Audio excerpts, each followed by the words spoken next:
We're constantly told Mother Earth is in trouble. In just the last 5 years, average temperatures were more than a degree Celsius higher than before industrialization, and I think it's just going to get hotter and hotter and hotter. The reason the mudslides were so bad was because of huge wildfires. More than 5.5 billion people could be short of water by the year 2050 due to climate change and pollution. And every time I look at my newsfeed, I see people trying to save the planet. Yeah, go on, guys. We're recycling more than ever. Ditching straws, eating sustainably, and trading gas-guzzling cars for electric ones. There's one campaign after another, after another. And in this rush to combat climate change, we're finding innovative new solutions. 这里一共有2万多块太阳能板，差不多可以1个月供4500户人家使用。 But wait a minute. Do all these green efforts really make a difference? To find out, I'm traveling, tasting, and testing. Oh, okay. To discover how impactful these solutions really are. So much trash. In this episode, we're always told to recycle. It clears up our ever-growing piles of trash and gives new life to old material.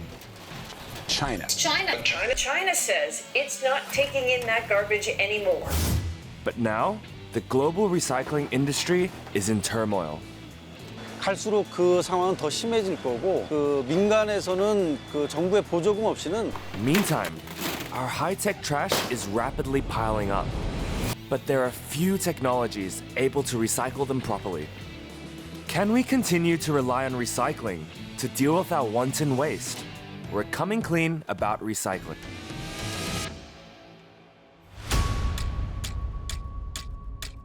Behind me is Marina Bay Sands. Now imagine roughly 25,000 of them rising up in your city. That's the total amount of plastic that the world has produced. 8.3 billion tons. Plastics take the stage at an international exhibit in Amsterdam. The ingenious alchemy of coal and oil. There's no question. Plastics are a wonder material. Most of us interact with plastics. They are in everything, from food wrapping to TV sets, cell phones, even airplanes. They dominate almost every aspect of our lives because they're affordable, adaptable, durable, and disposable. Which is precisely why they've become such a huge problem. Most of it is discarded carelessly after a single use. Which is why our oceans now look like this. And most of the plastic waste in our oceans come from Asia.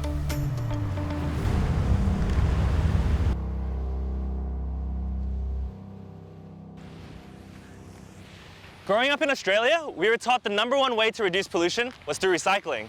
And since it was mandatory, we would always have to sort all of our waste into different bins, depending on what type of garbage it was. And like other developed countries, Australia really prides itself on its high recycling rates. Except that we weren't really recycling. We were merely shipping off most of our waste to China, like most other countries. Since 1988, China has been importing half of the world's plastic, paper, and e-waste. Wastes were sent for recycling and used as cheap raw materials for China's booming manufacturing industry. But China's waste imports came at a cost.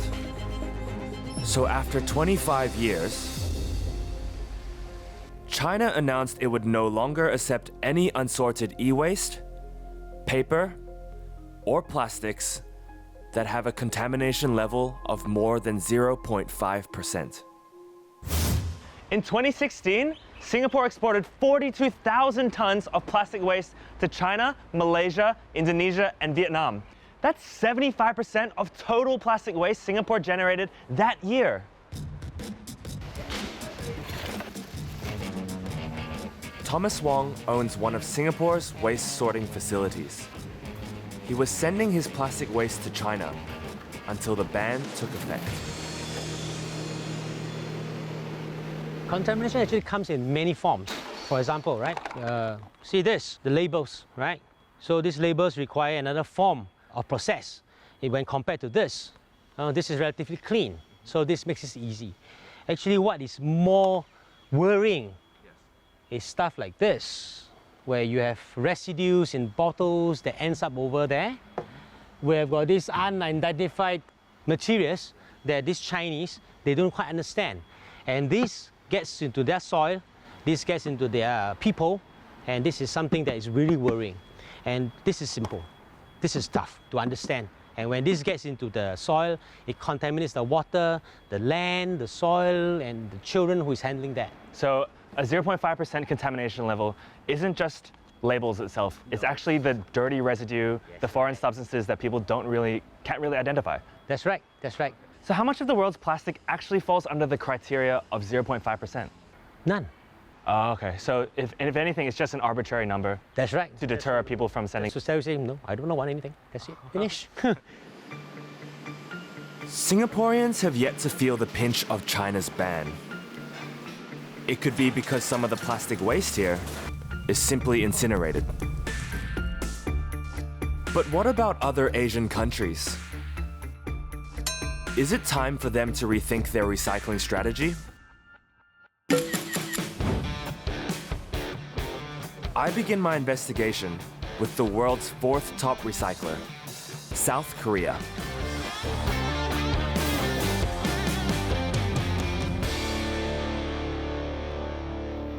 In South Korea, about 50 to 60% of waste are sent for recycling. This is actually one of the highest recycling rates in the world. In 1995, South Korea made waste sorting and recycling mandatory. That's because they don't have enough landmass for incineration.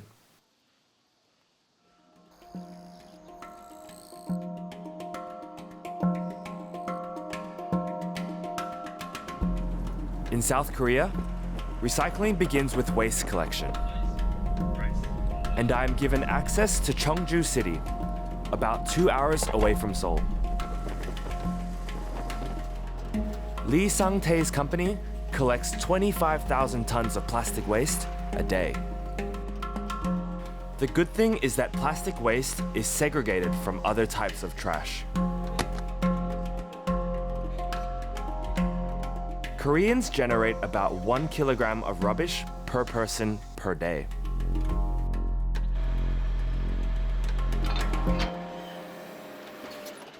Today will we be filling up the entire truck? 오전 때 9시까지는 이 아파트가 여기에 4군데, 그리고 또 이제 저쪽 2단지 보이는 저기서 3군데, 그래 총 합이 7군데를 해서 한 차가 돼요.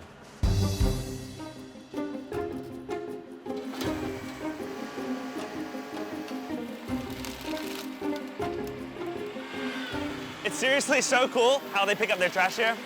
Like, I've never seen anything like this before. It's just so efficient.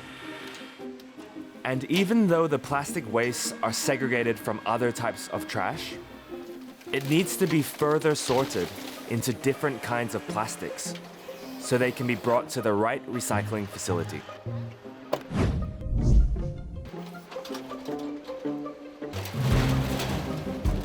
Mirai Enterprises is a typical waste sorting facility. I did not expect to see so much trash just piled up behind me. It's like, how can you recycle it all?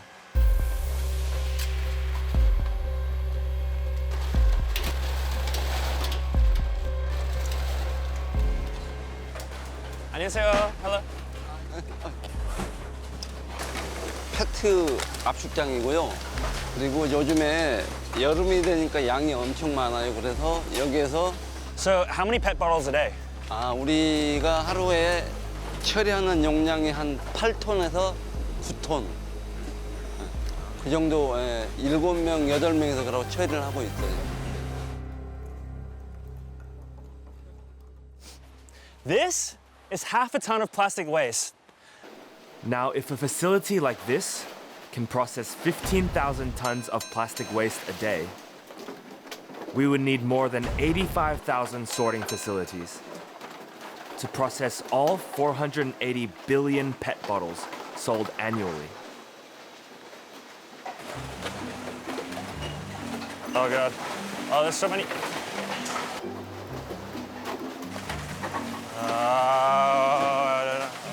So much trash. I am helping to sort out the plastic into different categories. Oh shit, that was the wrong one. Oh, I'm missing so many. Once sorted, these plastics are compressed and packed for delivery to domestic recyclers for washing and shredding. Guys, that was really, really tiring. And they only put me in charge of one type of plastic, but I was already feeling really overwhelmed. To be honest, we don't think about how our waste has to be manually sorted through, and I'm not sure why it has to be this way. Also, I don't know how they're gonna get through all this rubbish.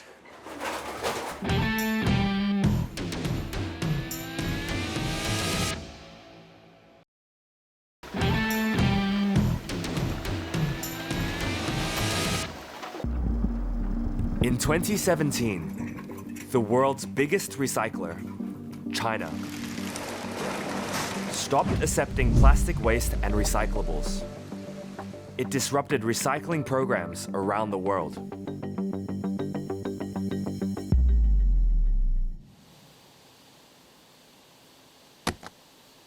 South Korea lost its biggest buyer of plastic scrap. Just up till recently, South Korea has been sending their low-value plastics to China.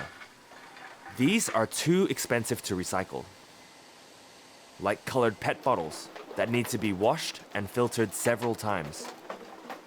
This troubles waste collectors like Jong Nam-gyu. 그럼으로 인해서 그 가격이 재활용품 가격이 대폭 하락하게 됐죠.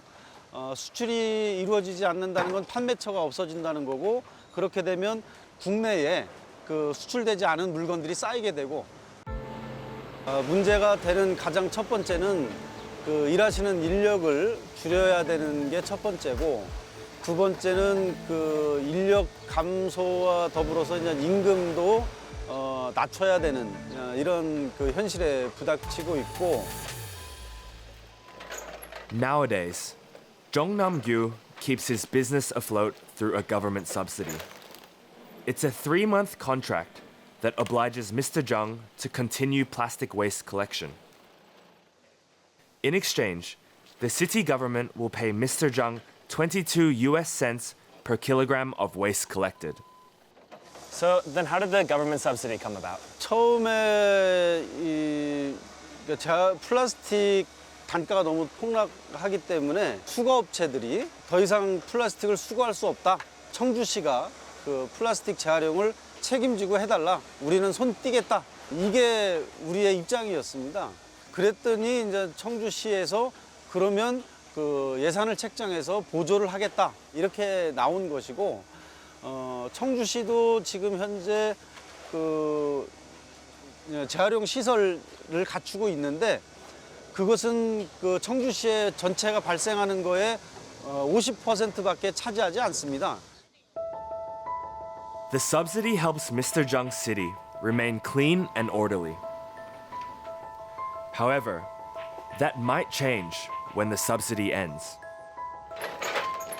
So is it possible that the recycling industry could collapse? 갈수록 그 상황은 더 심해질 거고, 그 민간에서는 그 정부의 보조금 없이는 사실 그 유지하기 어렵기 때문에 그 전체가 없어질 수 있는 가능성도 있습니다. 수지 분반 자체를 안 하게 되는 이런 상황이 발생합니다. 그러면 페트를 수지 분반을 안 하게 되면 이런 재활용 페트나 이런 재활용품들이 거의 그 쓰레기 봉투에 같이 담겨져서 소각 처리되는 비율이 높아지는 거죠. 그렇게 되면 우리나라의 전체적으로 재활용 비율 자체가 낮아지게 되고 이건 전 세계적으로 그 재활용에 부정적인 영향을 미침으로 인해서 환경적인 앞으로의 큰 문제가 발생되지 않을까 걱정스럽습니다. 네, 환경부가 폐비닐 등의 정상 수거가 가능하다고 발표하고 이틀이 지났지만 현장에서는 혼선이 여전했습니다. 깨끗한 폐품만 걷어간다는 입장을 고수한 겁니다. 젊은 사람들이 좀 귀찮아, 오히려. In the country's capital, Seoul. 수거날은 지나갔지만 분리수거장 앞에 여전히 플라스틱이 담긴 포대들과 대형 비닐봉지들이 쌓여 있습니다. A 2-day boycott of recyclers causes an emergency. 48 companies, which is about 15% of the recycling industry in Seoul, went on strike. They stopped collecting plastic bags, plastic bottles, and styrofoam, allowing them to pile up on sidewalks. 어느 순간에 그런 것들이 사라지지 않고 계속 쌓여 있는 거예요. That must have been really shocking to see. 이 쓰레기들이 정말 많이 배출돼 있구나라는 거를 우리가 직접 눈으로 가시적으로 확인할 수 있었던 게 일단 충격이었고. The refusal to collect plastic waste happened because recyclers said there was no more money to be made in the trash trade. China's ban on the importation of waste has seen their income reduced by half. The crisis was a wake-up call for Korea. That's why green activists like Sun Yong-bae think it's time to rethink plastics recycling as a solution to overconsumption of plastics. Yes. 재활용이라는 게 그냥 환경을 위해서만 하는 건 줄 알았는데, 그리고 잘 되는 줄 알았는데, 또는 쓰레기를 결국에는 재활용하는 것보다 더 아예 원천적으로 줄여야겠다라고. 우리가 소비하는 플라스틱이 이미 너무 많기 때문에. Like when I consume plastic, I don't really think about what happens to it afterwards. 이 플라스틱 소비부터 생산을 줄이지 않으면 우리는 계속 이런 플라스틱을 배출할 수밖에 없는 거죠. 그래서 재활용을 하는 것도 물론 중요하지만 재활용이 최종 정답이 아니고, 그리고 어떻게 보면은 재활용을 할 수 있기 때문에라는 죄책감을 우리는 덜 수 있는 거죠. Now that you've explained this to me, explained all of it to me, then I feel a bit worse about consuming, and I think a lot of people would too as well. China's ban caused a plunge in the prices of plastic waste in South Korea. And recycling companies only resumed collecting plastics on the government's promise of compensation. China's ban on plastic waste imports isn't just a wake-up call for South Korea. It's a wake-up call for all of us. We can no longer rely on recycling to deal with all of our plastic waste. So, I'm gonna do my part. But a trip to the supermarket reveals that living plastic-free is next to impossible. So I'm really scratching my brain on what I can actually buy here. And I was like, you know what? I can buy instant noodles because I can buy the cup ones because they're made of paper. But then I forgot that even instant noodles, they wrap them in plastic before they sell them to us. Why? I also intend to minimize the use of PET bottles. Now, while these are recyclable, the world consumes about 20,000 plastic bottles a second. Environmentalists say that recycling can't cope with the amount of PET bottles that we consume every day. So, in order to minimize this, I'm going to avoid PET bottles at all costs and just use this for the entire day.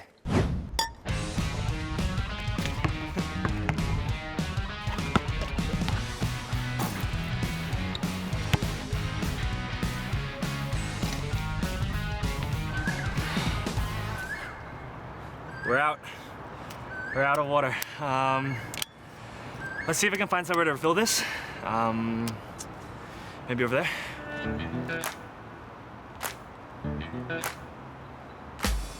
Hawkers in Singapore do not have a refilling station, but I want to try if I can top up my bottle at a beverage stall. Hi. Do you have water? 可以帮我加水吗？可以。Okay, perfect. 谢谢。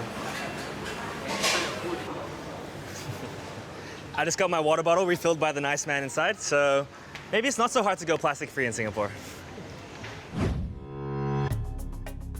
Back in Korea, the government knew its compensation strategy was a short-term measure.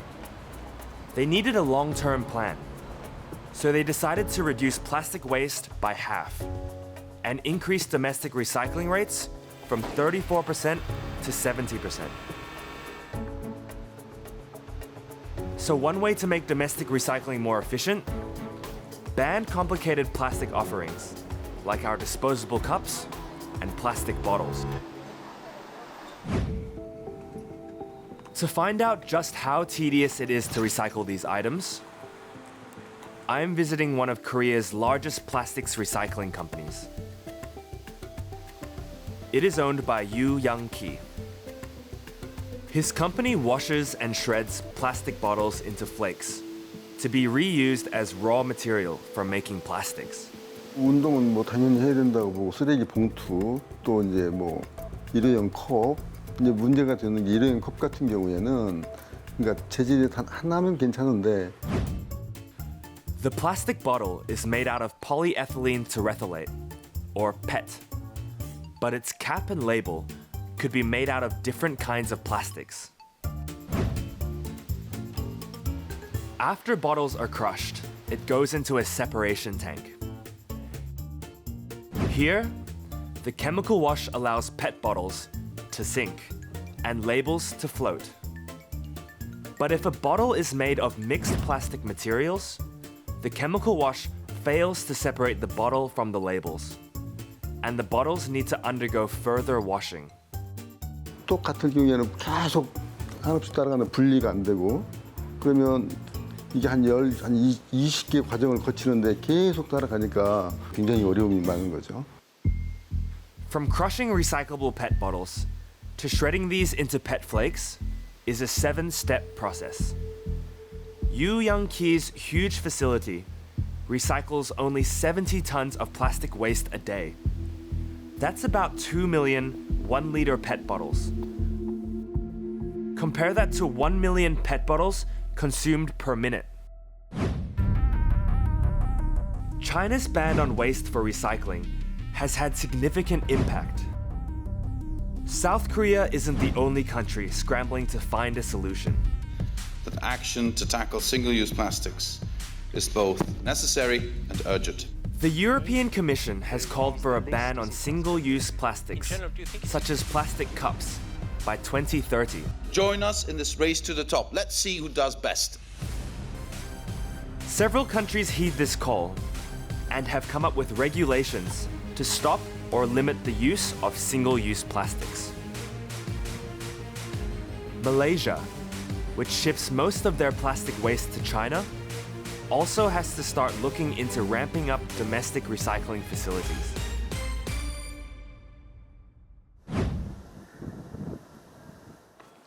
Hi, Kian. Hi, Alex. Welcome. Hi, thanks for having me. Kian Sia owns Heap Industries, one of Malaysia's biggest recycling companies.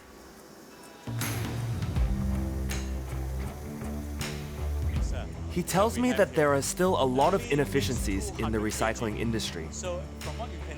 Plastics require several processes to be recycled, from waste collection to extrusion, and these are usually done by separate individual companies.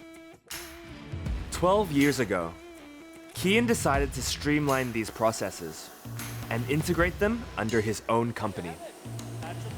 How is your recycling system different from like a typical conventional recycling system? A typical recycling operation essentially are so fragmented that there's no consistency and coherence of that standard of material of the properties.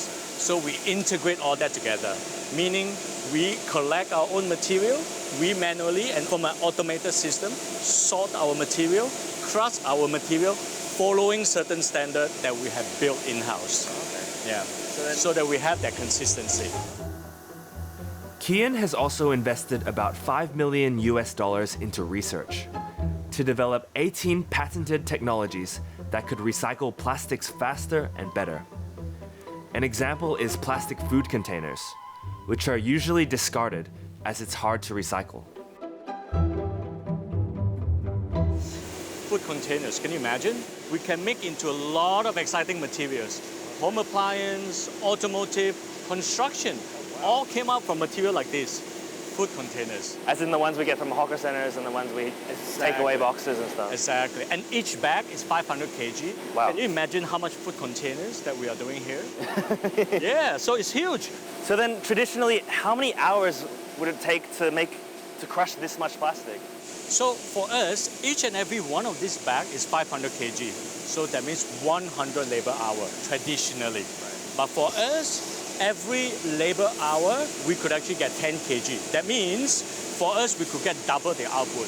How do we do that, you may ask, right? So essentially, a lot of traditional plastic recycling efforts are done without any automation. So for us, we use conveying system, we use a different crusher system, whereby in a lot of conventional system, you get very little output. But for us, we design the crushing system as such, we get much better output, so that essentially we can double the output with the same labor hour. My question is, why are companies still fragmented, and why aren't other companies doing an integrated system like you? It is fragmented because lack of knowledge. Overall, the education level compared to the other industry is actually lower, and also there are actually gaps between one core function to the other core function. China's ban on foreign garbage has disrupted the global recycling industry. But it has forced us to face what we hardly think about: our waste and overconsumption.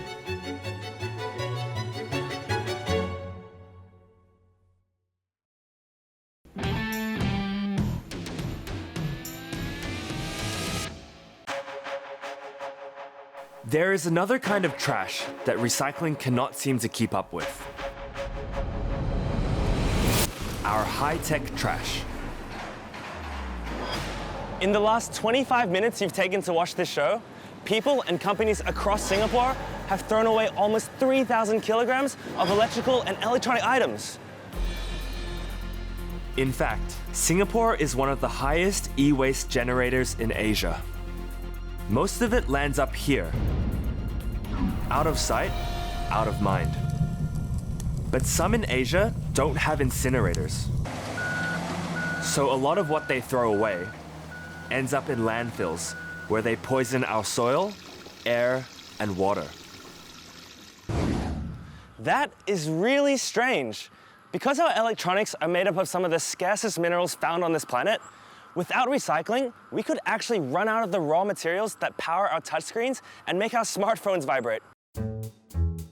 The next time you pick up your smartphones, remember, there are little vaults of rare metals. A typical smartphone has gold, silver, and palladium. It also contains rare earth elements that are hard to mine.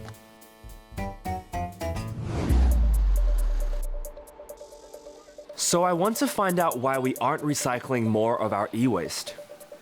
I'm in Seoul, a city that loves its gadgets. My first stop is at a drop-off point for electronic waste. In the early 2000s, South Korea tried to make e-waste recycling mandatory. Look at all these appliances that people are throwing away. There's old, obsolete junk, and there's actually relatively new junk as well. Bong Kyo-cho is the CEO of South Korea's Research and Development Center for Valuable Recycling. The government granted them $190 million for 10 years to study how to extract valuable minerals and raw materials from e-waste. The irony is that in technologically advanced South Korea, most of their research is still under development. Solar panel, yes. There are so many different types of waste. How can we even begin to start recycling? 현재 물론 웨이스트 종류별로 여러 가지 상황은 틀리지만은 대형 홈 어플라이언스, 냉장고, 세탁기, 에어컨 같은 거는 현재 약 컬렉션이 잘 되고 있어서 한 70% 정도 리사이클 되고 있습니다. 그래서 지금 현재 LCD TV만으로 놓고 볼 때 우리나라 한 30별이 디스플레이에 대한 리사이클이 어렵습니다. 왜냐하면 디스플레이 생산 기술이 빠르게 발전하고 있고, 그 다음에 LCD, 또 요새 나오는 LED 디스플레이가 있고, 그러니까 그거는 텔레비전도 있고 또 우리 컴퓨터 같은 모니터도 있고 똑같은데요. 구성이. 그다음에 OLED가 나오고 또 뭐 향후에 뭐 여러 가지 계속 발전하고 있기 때문에 그거에 대한 리사이클링 기술도 같이 따라가줘야 되는데 그것이 이제 앞으로 계속 기술 개발돼야 될 부분이고요. Hi, Dr. Lee. Nice to meet you. Nice to meet you. Dr. Hong-In Kim is a geoscientist tasked to lead the research on TV recycling. Apart from plastics and glass, precious and rare minerals make up our TVs. And every model of TV set is entirely different. 보시면은 특히 이런 그 보드들을 보시면 형태가 아주 다양합니다. 특히 이 P-디스플레이 같은 경우가 매년 한국에서만 봐도 20개 모델 이상이 새롭게 출시가 되고 있어서 보시는 것처럼 이러한 보시면 이 색이 다 금색하고 이제 비슷한 색인데 이런 것들이 주로 이제 금을 많이 함량하고 있는 그런 것들이 되겠고요. 이거 같은 경우는 금보다는 금은 거의 없고 주로 구리가 많이 함유되어 있는 그런 보드라고 금으로 코팅이 되어 있습니다. 전부 다 이게 금으로 되어 있기 때문에 일반적으로 광석에서 가져오는 그러한 것보다 더 많은 양의 금이 함유되어 있어서. So if every TV model is different, Hong-In's challenge is mass recycling our LCD and LED screens. In 2010, he built this pilot plant. These machines take television components apart. 그리고 아직까지 전 세계적으로 이러한 디스플레이를 재활용할 수 있는 그러한 상용화된 공정이 많이 부족한 실정입니다.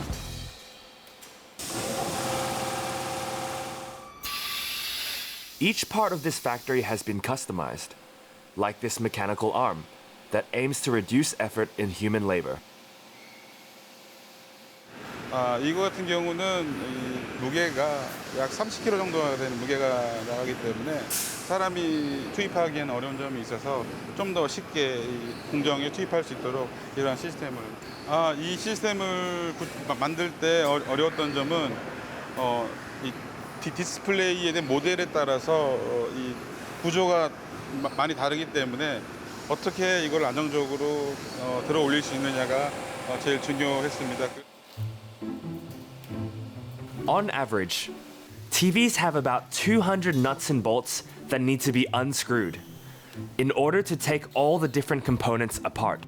그리고 해체를 하게 되면 가장 큰 문제점이 이 해체를 하기 위해서 볼트를 약 180개에서 200개 정도를 이제 분리를 해내야 되는 이제 그러한 어려운 작업들이 있는데 또 하나는 특히 이제 대한민국에서는 삼성이라든가 LG 같은 이 TV를 제조하는 그런 큰 회사들이 있는데 각각의 회사마다 이 구조가 다르다는 그런 어려운 점이 있습니다. 그래서 이제 저희가 이러한 부분들을 쉽게 해결하기 위해서 약간의 스마트의 개념을 적용을 시켜서 이러한 플랜트를 구축을 하였습니다.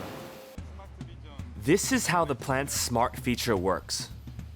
This infrared detects the TV model, and a software identifies how it should be disassembled efficiently. Hong-In's system has a database of 150 TV models. This took him 2 years to complete. 이렇게 데이터베이스를 제공을 하게 됩니다. 이 작업자가 참고를 할 수 있도록 이러한 것들을 데이터베이스라고 해서 LG 제품 같은 경우에는 어떠한 부분들을 회수를 해야 되고 어떠한 부분들의 볼트들이 있고 그리고 어디에 그 PCB라든지 그러한 중요한 자원들이 있는지를 다 이 작업자에게 제시를 하게 해주는 그러한 공정이라고 될 것 같습니다. This system can manage one display per minute. It's fast enough to process about 5,000 different types of screens annually. But compare that to about 200 million TV sets sold globally per year.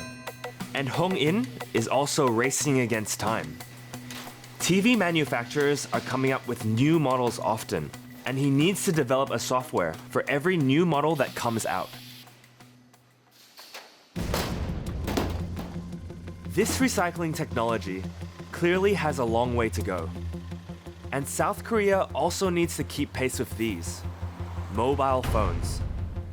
Digitally savvy South Koreans change one of these every 1.5 years. Whoa. Where did all these batteries come from?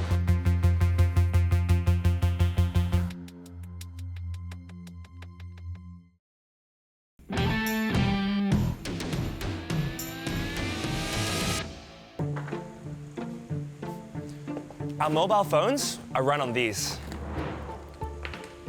Lithium-ion batteries. They may look small and cheap, but they're actually made up of some of the world's rarest, most coveted, most expensive metals.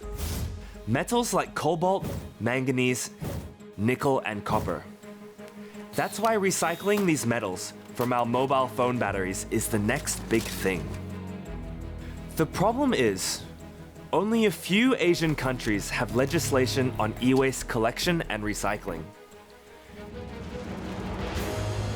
The United Nations University estimates that only 20% of e-waste around the world is collected. That's why most of our e-waste is illegally traded and dumped. Back home in Singapore, e-waste recycling isn't mandatory. Collection is voluntary, which is why only 6% of Singaporeans actually dispose of their e-waste properly. The rest of it ends up here.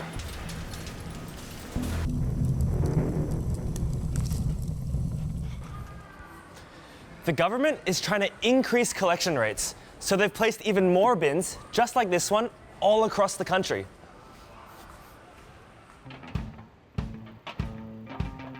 Hey Cheryl, how's it going? So basically the van is here. Okay, great. We're gonna have the guys to bring down the bins and deploy the bins. Okay, awesome. Sharul Anwar is the marketing manager of ViroGreen, one of Singapore's electronics reuse and recycling vendors. And they are planning to increase accessibility of these bins in residential estates. It's just a bin. How has convenience really made a difference? We believe so. So we have a lot of data collected from all our collection runs, and we have seen a steady increase in terms of collections, in terms of the e-waste generated, as well as the frequency of our collection. And this is actually a sign to say that the residents are more aware, the public are more engaged in terms of recycling e-waste, and we hope that it will become a national effort. Singapore has a total of 468 e-waste bins all over the country. As of June 2018, roughly 249 tons of e-waste have been collected. That's barely 1% of the total amount of e-waste in Singapore. So, what are the public's biggest concerns when disposing their e-waste? So one of the key concerns for the public is really data security. So when I have a laptop, right, so it contains my data, all my photos and all that. And most of the time our queries come in and say that, is it safe for me to dispose with you guys? And we actually educate the public. And during our events, we have all our panels and videos showing how we actually take these laptops apart and how we actually destroy the hard drives, the data privacy. So that actually gives the residents peace of mind. That's number one. Number two is, of course, most often they don't realize how simple an e-waste can be. For example, a cable, right? So a normal earphone cable that contains copper. And many residents were surprised to learn that that is what we also collect. And these copper cables can eventually turn into something else. I am curious to find out if awareness and accessibility are solutions to low collection rates on e-waste. So I'm hiding a camera in this bin for a month. Okay, all right, let's go, bro. There you go.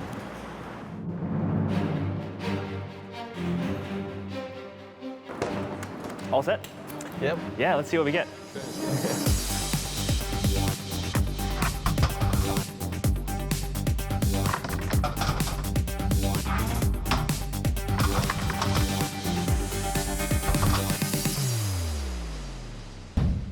It's finally collection day, and I'm meeting Sharul at their headquarters to check on how much they have collected.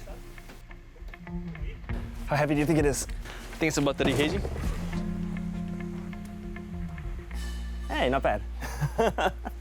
So, how many of these bins would you need to fill your quota? Okay, so our monthly target will be about 100 kgs. So we typically need about 3 to 4 of this to fill the monthly quota. But there's still 60,000 tons of e-waste in Singapore. What's the plan ahead? Like, how are you guys going to conquer this? So honestly, our industry in Singapore is really trying to play catch up. And for ViroGreen, we actually believe in education first. So we believe that if we educate the public, and once the people know how serious the situation is in Singapore, people are more willing to to give up their e-waste to us. Well, you've definitely had a strong start, but there's such a long way to go, hey? I know.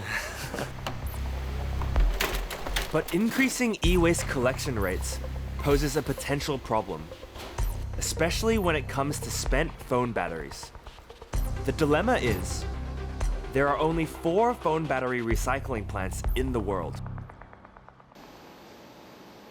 I am in Gunsan, South Korea, to visit one of them, to find out how they intend to keep pace with our growing piles of used phone batteries. Dr. Byun-suk Hyun is the head researcher of Sungil High-Tech Corporation. Whoa. Where did all these batteries come from? 이게 국내 배터리 제조사에서 한 50%가 오고 그다음에 해외에서 한 50%가 들어옵니다. Sungil High-Tech currently collects from 8 countries around the world. Just to start this plant, Sungil High-Tech spent 6 years and $750 million developing a technology that can extract these precious metals. Oh, what are these? 이거는 저희가 이제 배터리가 처음 입고되면 이제 처음에 이제 파분쇄 공정을 거치게 되는데 1차 파쇄를 해서 이렇게 좀 잘게 부수는 작업을 합니다. So why is it so important that we recycle these batteries? 특히 코발트 같은 경우는 콩고에 많이 있는데 아동 착취의 문제가 많이 있어요. After batteries are crushed, it goes through a process to make it a black powder. This black powder is a mixture of all the minerals found in our phone batteries. Oh, it's so light. To extract these minerals individually, it needs to go through a chemical process. Dr. Byun wants to show me what that means. 여기서는 이제 그 배터리를 파쇄한 블랙 파우더에서 그 코발트랑 니켈을 추출하는 그 실험을 한번 해볼 거예요. 알렉스가 직접 용액들을 여기다가 순차적으로 부어주시는데 이건 이제 황산 코발트 액상이고요. Oh, this is hard. Why is it so hard? 그리고 용매를 부어주세요. I was terrible at chemistry. Shake.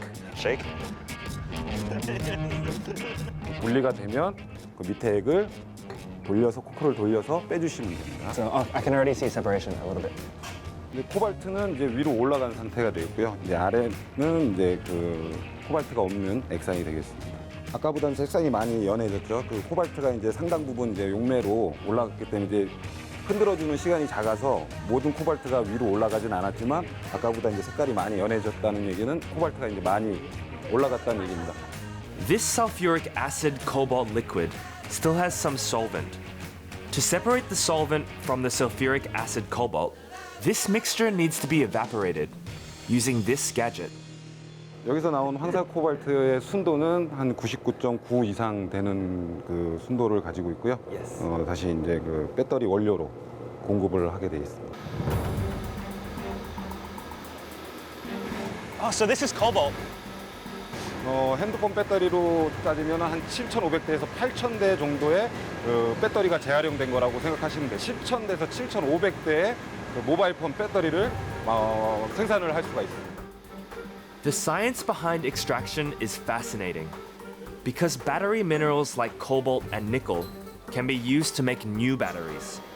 But by 2025, cobalt from recycled batteries will only meet 20% of demand. That's why Sungil High-Tech is building a bigger plant that can process about 540,000 batteries a day. But with roughly 4 million smartphones being sold per day, recycling companies have more than a huge gap to fill. In my journey from Singapore to Malaysia to South Korea, from collection to sorting to technology, I realized recycling is struggling to cope with our growing consumption. I also learned that I must recycle, but I cannot rely on it completely. At the root of it, we still need to be mindful of how much we consume.